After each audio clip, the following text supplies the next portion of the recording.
quand au milieu d'une retraite, les cieux s'ouvrent, c'est toujours vu comme une bénédiction.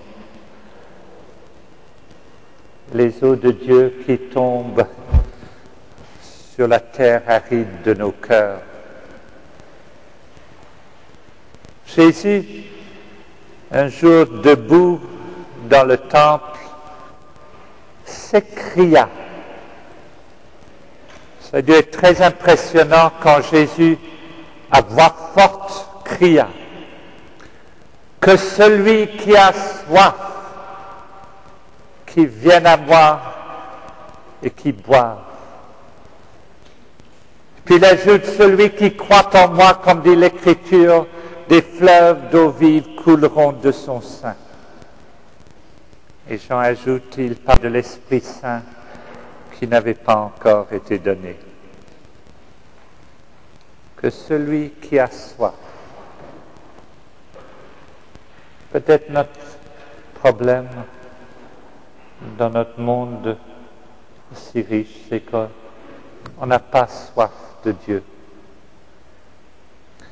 Dans l'Écriture, quand on parle de soif, on parle très souvent de l'angoisse. Je crois qu'on aurait pu également lire dans ce texte que celui qui est angoissé, qui vienne à moi et qui boive. Quand Jésus meurt sur la croix, une de ses dernières paroles, c'est « J'ai soif ». Et Saint Grégoire, commentant ce passage, dit « Il a soif que nous ayons soif de lui ». Peut-être aujourd'hui nous pouvons prier pour que Dieu nous donne cette soif. Curieusement, dans nos pays riches, où nous n'avons pas faim, il semble qu'il y a moins de soif de Dieu. C'est comme si on remplace cette soif fondamentale par l'acquisition des choses. Et ça, c'est un des drames de la richesse. On attise notre soif de Dieu par la nourriture et par des richesses de toutes sortes. Peut-être aujourd'hui, on peut demander à Jésus de nous donner cette soif de Dieu. Soif du Dieu vivant, soif de nos cœurs pour rencontrer celui qui est amour et qui peut combler nos cœurs d'une paix nouvelle. Rita nous parlait hier de cette toute petite semence, ce petit grain de sénévé, la plus petite de toutes les semences,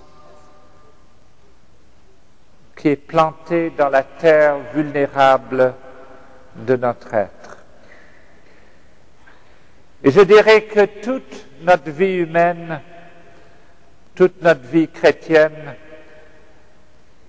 il faut que cette toute petite grain de sénévé, si différent du grain de sable, apparemment c'est la même chose, mais substantiellement, ils sont tout à fait différents.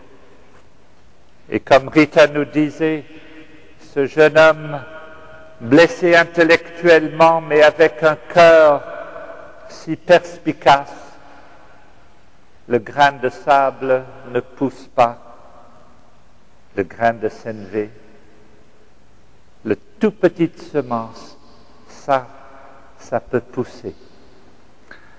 Et c'est cette grain de sénévé, cette toute petite semence qui a été plantée dans la terre de notre être.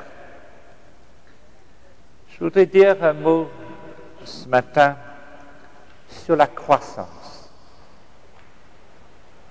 sur la croissance vers la maturité. Parce que ce qui caractérise l'être humain, c'est la croissance. C'est ça ce qui est propre à l'être humain. Nous commençons tout petit, le jour de notre conception dans le corps de nos mamans, tout petit, une cellule fécondée, mais en même temps admirablement programmée pour que nous puissions grandir selon des lois très précises inscrites déjà dans ce petit être. Cette croissance pendant 9 mois dans le sein de nos mamans, cette merveilleuse et terrible moment de la naissance qui est inscrite profondément dans notre chair, quand sous la poussée de la vie, nous trouvons que cette habitation dans le corps de notre maman est trop petite, il faut sortir. Il y a cette explosion au moment de notre 9e mois, quelquefois avant, et nous sortons dans un monde insécurisant, où je peux me trouver tout seul. À l'intérieur du corps de nos mamans, nous étions en sécurité. Et puis nous sortons dans ce monde de l'insécurité. Si le corps de notre maman est remplacé par les bras de tendresse, alors nous trouvons la sécurité et la paix. Si au contraire, nous sentons une agressivité, un monde conflictuel, alors on est perdu, on ne comprend rien, parce qu'aucun de nous n'avons pas demandé d'être conçus. Nous n'avons pas demandé la vie. Cela nous a été donné. Notre être d'homme et de femme nous a été donné. Et nous ne comprenons pas si nous ne sommes pas aimés ou si l'accueil n'est pas un accueil chaleureux et tendre. Le petit enfant qui est rejeté ou qui est blessé parce qu'il n'est pas selon les rêves de ses parents devient un être très profondément blessé. Puis cette croissance continue avec le cœur comme au centre, le cœur blessé, le cœur épanoui. Le temps de l'adolescence, qui est ce temps merveilleux et douloureux, où nous quittons encore la sécurité de la famille pour risquer d'aller ailleurs. Le temps de l'enracinement, qui est à la fois quelque chose de très beau et de très douloureux, l'enracinement. De très beau parce que c'est la découverte d'une nouvelle vie avec d'autres personnes dans la communauté familiale et dans la communauté chrétienne. Douloureux aussi, parce que chaque enracinement implique un choix, une deuil. Accepter quand on se marie avec quelqu'un qu'on renonce à des millions d'autres. Le mariage est aussi un deuil. Accepter l'enracinement. Accepter ce merveilleux risque de lier ma vie aux vies d'autres. Ma vie à une vie d'homme ou avec une femme ou dans une communauté. Accepter, accueillir le risque de l'enracinement. Oser faire des choix. Une des caractéristiques du monde riche, c'est la difficulté qu'ont les gens à faire des choix. Parce que le choix toujours un deuil. De choisir le mariage, de choisir une communauté, de s'enraciner et de rester fidèle à ce choix, c'est accepter un deuil. Le deuil de se marier avec d'autres, le deuil d'autres communautés, le deuil d'être un homme et une femme libres. Et puis finalement, il y a le temps du vieillissement. C'est mystérieux, le temps du vieillissement. Aujourd'hui, on n'aime plus parler des vieillards, c'est dommage. Vous savez, dans d'autres pays, c'est très différent. Une fois, j'étais en Afrique et quelqu'un me disait « Quel est ton âge ?» C'était il y a une quinzaine d'années. Et la personne m'a regardé, il a dit « Tu as 80 ans ». Et de dire à quelqu'un « Tu as 80 ans », c'est vraiment, c'est lui payer un compliment. Tu as 80 ans. Ça veut dire que tu es plus proche de Dieu. Tu as de la sagesse. Tu es la bibliothèque du coin. Tu connais bien des choses parce que tu as longtemps vécu. Essayez dans notre civilisation, si une dame de 45 ans vous dit ce qu'elle ne fera pas, quel âge vous devinez que j'ai? Si vous dites 80 ans, je ne dis pas que vous recevrez un gifle, mais c'est sûr que vous ne lui faites pas plaisir. On est bête, vous savez. Maintenant, on n'a plus le droit de dire des vieillards. Il faut dire que tu es de l'âge d'or. On voit bien, on est dans une civilisation riche.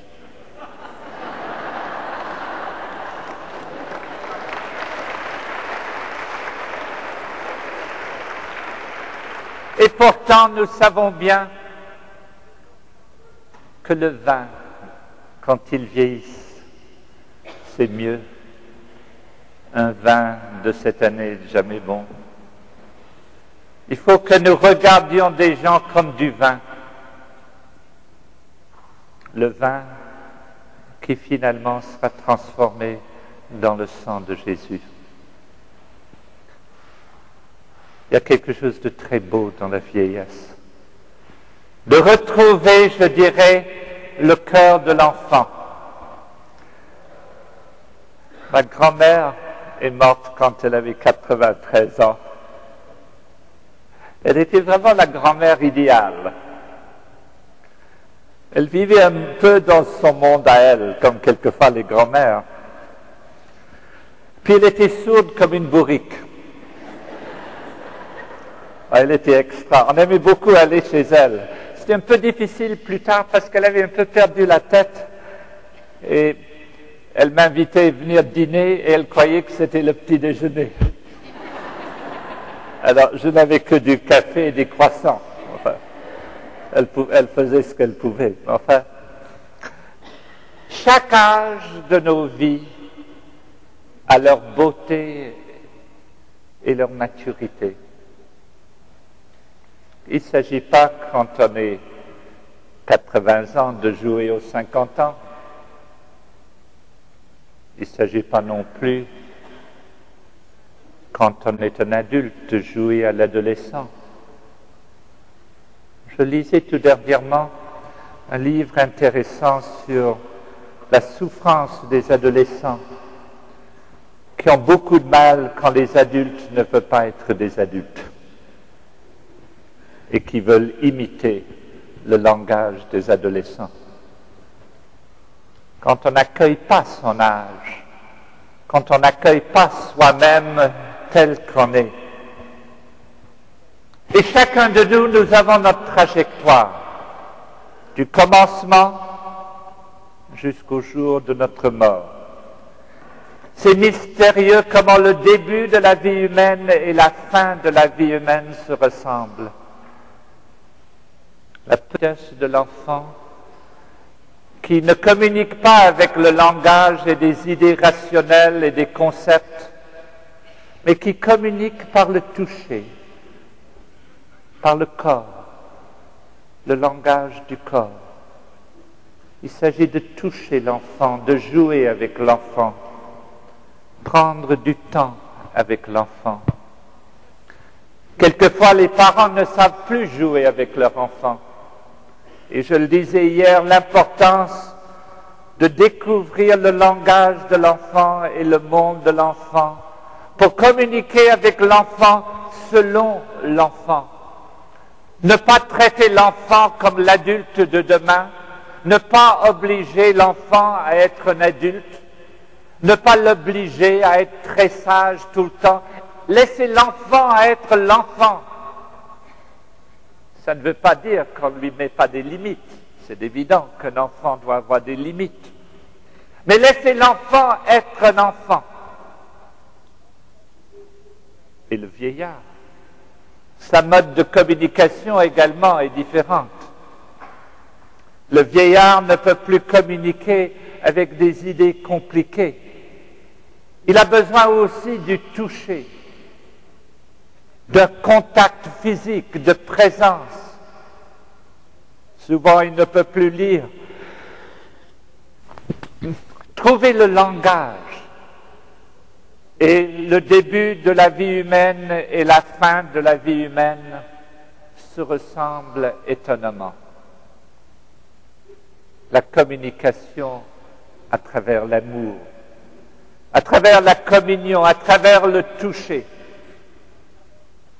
La maturité, c'est de rendre grâce pour ce qu'on a et de ne plus pleurer, être en révolte et déprimé pour ce qu'on n'a pas. C'est un des signes de la maturité. Accueillir ce que je suis, je dirais gérer ce que je suis, vivre ce que je suis et de rendre grâce sans perdre du temps en pleurant ou être en révolte pour ce que je n'ai pas ou ce que je ne suis pas. Savoir rendre grâce. Je disais que ce qui caractérise la vie humaine, c'est la croissance. C'est ça. Et nous sommes en continuel mouvement de croissance et de décroissance. Parce que ce qui est caractéristique de l'être humain, c'est que dans la décroissance, il y a aussi une croissance. Vous savez qu'à l'âge de 22 ans, chacun de nous perdons 100 000 cellules par jour dans le cerveau. Alors ceux d'entre vous qui, il n'y en a pas tellement ici, qui n'ont pas encore 22 ans, sachez que dans quelque temps, vous allez perdre 100 000 cellules par jour dans le cerveau non remplacées, pour vous encourager. Ceux d'entre nous qui sont un peu plus âgés que 22 ans, notre cerveau se ratisse. Ça devient de plus en plus petit, plus en plus petit. Tout notre corps devient plus petit. C'est bien pour moi parce que j'en ai beaucoup. Jusqu'à ce qu'on devienne toute pauvre, toute petite. C'est ainsi. Et c'est programmé ainsi. La mort n'est pas un accident. Il ne faut pas lutter contre notre corps et notre vie. Il y a la période de la croissance et puis la période de la décroissance.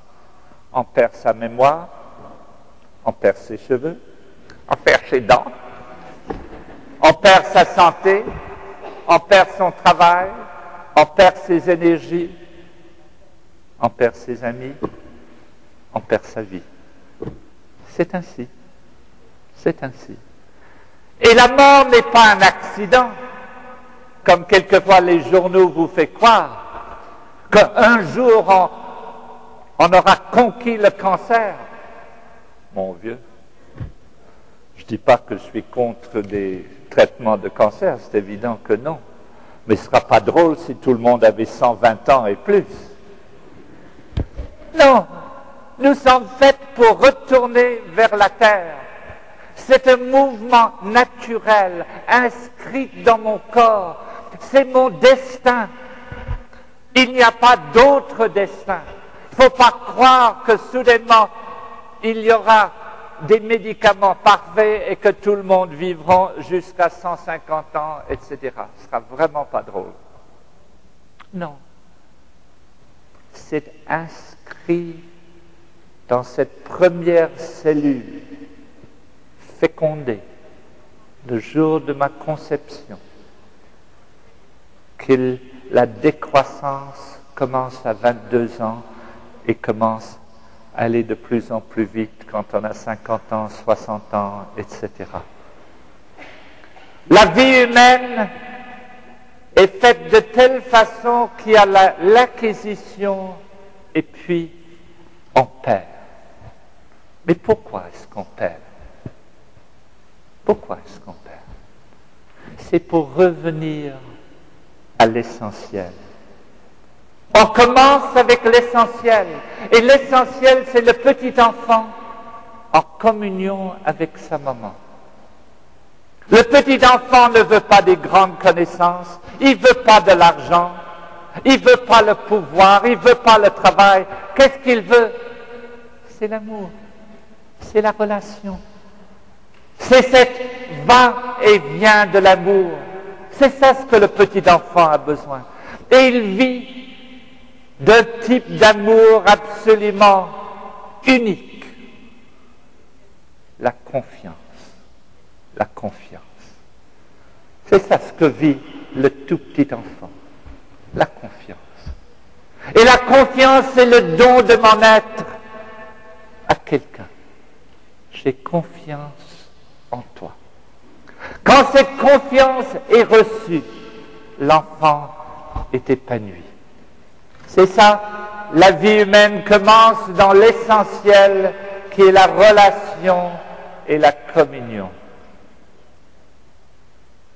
Et la vie se termine de la même façon, avec l'essentiel, l'amour.